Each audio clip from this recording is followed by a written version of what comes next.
So I've been invited to finish you off. I'll go very fast through the presentation. This is where we're present. Coal bed methane, coal, oil. Regency started as a company that was trying to explore for and develop base metals. So we were largely in nickel from the beginning, because we started in Australia, now in PNG as well. Nickel has had a really bad market.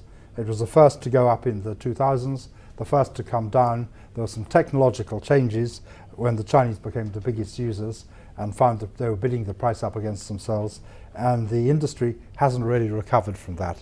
So over time we started to think, where can we move in where we can start to get some cash flows, and we saw the potential in the oil and gas markets. And that summarizes that. Mineral projects, our legacy. We have coal, and I know some of you want to know the progress there. We bought earlier in the year 20% interest in a metallurgical coal investment in Alabama. Our partner has not been effective in advancing that project, and we recognized quite early on that this was a problem. We brought in a group which has management capability and fundraising capability, and had a strategy and a lot of expertise in-house, in particular on coal. And over a period they have come to agree to work together, not actually on Rosa, but on the other things we were doing there. So we started off with a joint venture with our original partner there. We now are actually acting jointly with the new people who have a strategy which they're capable of executing for restructuring, doing a coal roll-up vehicle with producing properties. So we're going to be having an interest in producing properties, we expect very shortly, and with a resource bank for the future. So the producing properties would be limited life, but ground around would provide the expansion capability, and that would eventually grow to something that could be listed on main US markets. And the guy that they have in the States is somebody who looked at doing this himself a couple of years ago, which would have been a bit too early. The timing for it is absolutely perfect. So we got our foot in there, we did the right thing, we had the right strategy, we had an initial reverse, we recognized quickly where the deficiency was, we brought in people to solve it, and now we think we're going to move ahead very quickly. Motzfeldt is our other Greenland multi-element project. We didn't want to put a lot of money or priority into that, so we have a partner who is doing DED on it and may take it on. Our nickel laterite project, one of the largest nickel laterite projects in the world, and therefore we have hung on to it through the bad times, just getting the license renewed again this summer.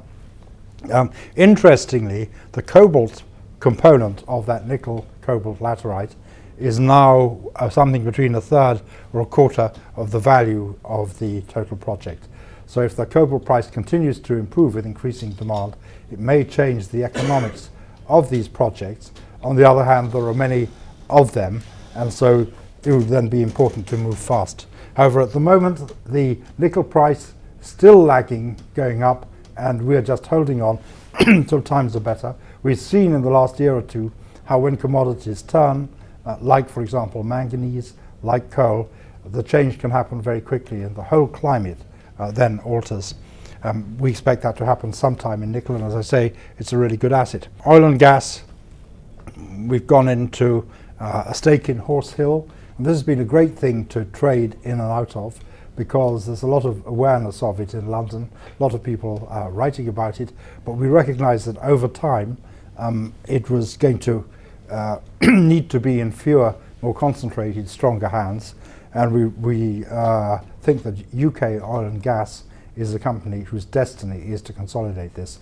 The thing is, I think the oil is there, the prospects are there, and that's why the UCOG price hasn't come down, and the value is still in it. But on the one hand, the exploration of what we know and can tell people, and the value in the market, one of them is always a little bit ahead of the other, because the people running the companies, because of their experience in the oil industry, have a pretty good idea of where they think things are going, and the stock market sometimes reflects that, and sometimes it reflects what's actually been announced.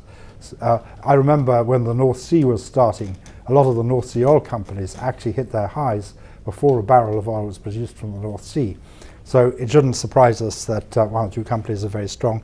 We sold, having bought back into 5% of Horse Hill because there's much more news out, and we felt the news had caught up with the price last year. We sold out 1.9 of that 5%, and we got UCOG shares in exchange, and were able to make £1 million disposing of that.